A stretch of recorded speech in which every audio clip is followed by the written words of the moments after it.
భాగ్యనగరంలో నిమజ్జనోత్సవ శోభాయాత్ర అంగరంగ వైభవంగా కొనసాగుతోంది. పెద్ద సంఖ్యలో ఇప్పటికే భక్తులు ప్రజలు అక్కడికి చేరుకుంటూ ఉన్నారు. ట్యాంక్ బండ్ చుట్టుపక్కల ఇప్పటికే చిన్న చిన్న విగ్రహాలను నిమజ్జనోత్సవం చేస్తూ ఉన్నారు. సో ప్రస్తుతం ట్యాంక్ బండ్ వద్ద ఎన్టీఆర్ మార్గ్ వద్ద పరిస్థితిని మా ప్రతినిధి దినకర్ లైవ్ ద్వారా అందించేందుకు సిద్ధంగా ఉన్నారు. దినకర్, ప్రస్తుతం అక్కడ సిచ్యువేషన్ ఏంటి? హైదరాబాద్ లో వినాయక నిమజ్జనం అంటే వినాయక్ సాగర్ దగ్గర చేసేటువంటి ఖైరతాబాద్ వినాయకుడి నిమజ్జనం ఎలా ఉండబోతుంది, ఎలాంటి ఎక్విప్మెంట్ ను వాడతారు, ఎలాంటి క్రేన్ వాడతారు? ప్రస్తుతం నేనున్నాను మహా వినాయకుడిని, మహా గణపతి ఈ ఏడాది దాదాపు 70 అడుగులతో తయారు చేసినటువంటి ఖైరతాబాద్ వినాయకుడు ఏదైతే ఉందో ఆ ఖైరతాబాద్ వినాయకుడిని నిమజ్జనం చేయడానికి వాడేటువంటి బాహుబలి క్రేన్, సూపర్ క్రేన్ దగ్గర నేనున్నాను. ఈ సూపర్ క్రేన్ యొక్క స్పెషల్ ఏంటి? ఎందుకంటే ప్రతి ఏటా చెన్నై లేదా బెంగళూరు నుంచి వేరు ప్రాంతాల నుంచి తీసుకొచ్చే ఈ మహా క్రేన్ కోసం ఇక్కడ దాదాపు జిహెచ్ఎంసీ నెల ముందు నుంచే కూడా ప్రత్యేకమైనటువంటి ప్రణాళికలు రూపొందిస్తుంది. మహా గణపతి యొక్క నిమజ్జనానికి అవసరమైనటువంటి ఈ క్రేన్ స్పెషల్ మాత్రం ఖచ్చితంగా చూడొచ్చు. దాదాపు భారీగా మహాగణపతి 70 అడుగులైతే అంతకు 3 ఇంతలుగా ఉన్నటువంటి పొడవుతో ఈ యొక్క నిమజ్జనంకు సంబంధించినటువంటి సూపర్ బాహుబలి క్రేన్ ని తయారు చేశారని చెప్పొచ్చు. దీన్ని మన హైదరాబాద్ లో ఉన్నటువంటి శంషాబాద్ లో ప్రత్యేకంగా దీనికి సంబంధించి ఏర్పాటు చేశారు. భారీ గణపతి నిమజ్జనానికి సంబంధించి కూడా ఈ యొక్క క్రేన్ స్పెషల్ గా వాడుతున్నామని ఇప్పటికే జిహెచ్ఎంసీ అధికారులు చెప్పారు. మహా నిమజ్జనానికి ముందే ఖచ్చితంగా ఎన్ని ఏర్పాట్లు చేయాలి, అది హైదరాబాద్ లో ఉన్నటువంటి అధికారులకు, జిహెచ్ఎంసీ అధికారులు కావచ్చు, ఆ తర్వాత ఇక్కడ ఉన్నటువంటి ప్రత్యేకమైనటువంటి సిబ్బందికి కూడా కావచ్చు, పోలీస్ అధికారులకు కూడా కావచ్చు, ఖైరతాబాద్ నిమజ్జనం అయిపోయింది అంటే ఖచ్చితంగా ఒక రకమైనటువంటి రిలీఫ్ ఉంటుంది.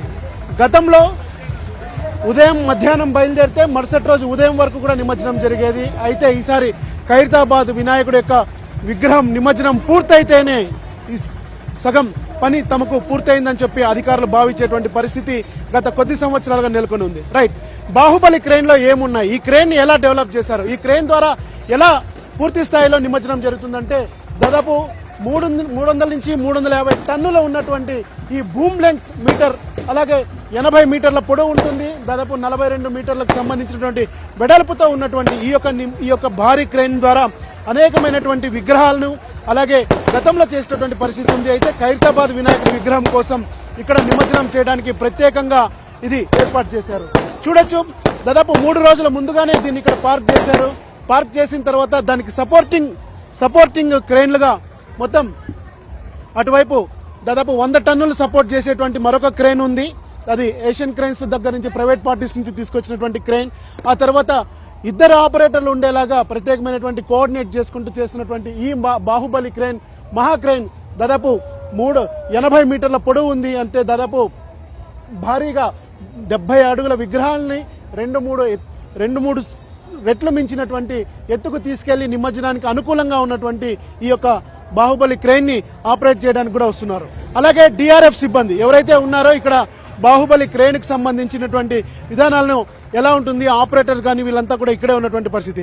भाई बताओ, ये बाहुबली क्रेन का, सुपर क्रेन का स्पेशल क्या है, उसका इक्विपमेंट में कैसे रहता है? स्पेशल है इसका अपना सुपर लिफ्ट है, सुपर लिफ्ट स्पेशल इसका, और भी लगता है इसका बटरफ्लाई लगता है सुपर लिफ्ट। 350 टन इसका कैपेसिटी है और ये ऑटोमेटिक है, इसका कांच भी सब खुलता है, ट्रांसमिशन है, ऑटोमेटिक ट्रांसमिशन है इसका पूरा। ऑटोमेटिक तो कैसे?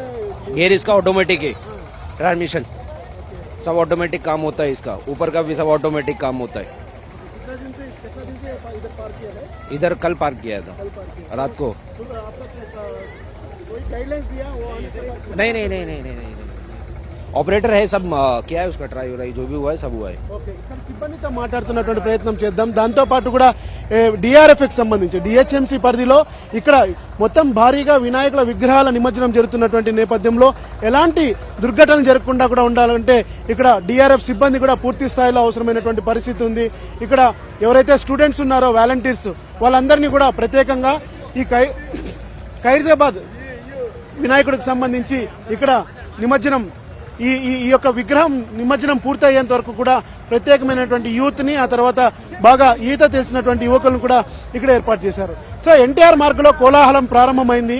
మధ్యాహ్నం 2 గంటల నుంచి 2 గంటల్లోగా ఖైరతాబాద్ వినాయకుడి యొక్క విగ్రహం నిమజ్జనం పూర్తి కావాలని చెప్పడంతో ఇక్కడ అందరూ కూడా ఇక్కడ అందరూ కూడా వారి వారి విధి నిర్వహణకు పూర్తి స్థాయిలో పాల్గొనడానికి అందరూ కూడా సిద్ధంగా ఉన్నారని చెప్పొచ్చు. లైఫ్ జాకెట్స్ కూడా ఏర్పాటు చేశారు. ఆ లైఫ్ జాకెట్లతో పాటు వాటర్లో ఏదైనా జరిగినా కానీ వెంటనే కాపాడుకోవడానికి ఇక్కడ టీమ్గా అంటే కాపాడే టీమ్గా కూడా వీళ్ళని ఏర్పాటు చేసినటువంటి దృశ్యాలు. సో ఎన్టీఆర్ మార్గంలో ఒకవైపు సిబ్బంది ఈ రకమైనటువంటి ఏర్పాట్లు చేసుకుంటున్నారు.